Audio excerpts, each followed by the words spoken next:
Alam mo ba, kapag naglagay ka ng isang sachet or 24 grams na tong Menu Magic na ube flavor sa iyong kasirola, tapos nilagyan mo yan or sinundan mo yan ng 4 cups ng evaporated milk, siguraduhin na hindi pa nakabukas yung apoy sa iyong kalan.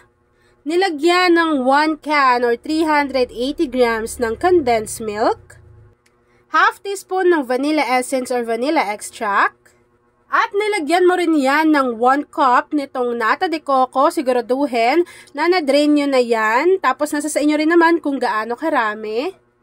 At nilagyan mo yan nitong langka na hinog, yung nabibili lang na nasa jar. At ibuhos mo na yan dito sa iyong kasirola. At haluin nyo lang yan ng maigi hanggang sa matunaw yung inyong ube jelly powder.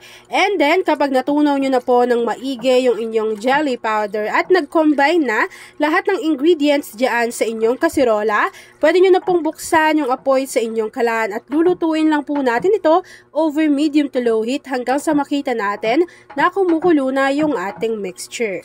Kapag kumulo na yung ating mixture, i-ready nyo na yung inyong 500 ml na microwavable tub. At kapag nailagay nyo na nga yung inyong 500 ml, maglagay lang kayo ng niluto natin na ube langka mixture dito sa ating lagayan. Tapos, maglagay lang kayo dyan ng tigda 2 piraso nitong ating graham crackers. Kung paano natin inumpisahan ito, ganun lang din po yung gagawin ninyo hanggang sa ma-reach ninyo yung pinakaibabaw. And then, kapag nailagay nyo na yan dyan, meron tayo ditong hiniwa na ube halaya. Maglagay lang kayo kung gaano karami yung gusto ninyo.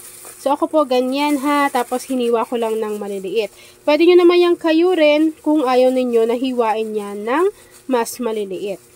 Kapag nailagay na natin yung ating ube halaya, maglagay lang tayo ng konti pang mixture dito sa ating lagayan. Tapos po, maglagay ulit tayo ng 2 piraso nitong ating graham crackers. Ayan, tas ganun lang din yung gagawin ninyo hanggang sa maging ganito po yung kanyang itsura. After po nun, ipapakita ko na sa inyo kung ano yung natapos nating easy at bagong dessert recipe na pwede nyo na namang ipanghanda sa kahit anong klaseng okasyon o kaya naman pwede ninyong ipang negosyo. At kapag lumamig na nga yan, lagyan mo lang yan ng keso and then pwede mo na yang i-enjoy. At ayan na nga mga kakusina, tapos na naman po ang ating easy dessert recipe na ube langka graham dessert. Kung nagustuhan mo yung ating video, please like and share this video at kung hindi ka pa nakapag-subscribe sa aking YouTube channel na Kusina ni Angel, please click subscribe button, click mo na yung notification bell, click all para lagi kang updated sa bawat ina-upload kong mga videos. Kaya naman kung isa ka sa dessert lover at ube at langka lover, i-share mo na yung ating video at mag-comment ka na rin sa ating comment box section ng Hi Ate Angel! Yun lang mga kakusina, thanks for watching and enjoy this video!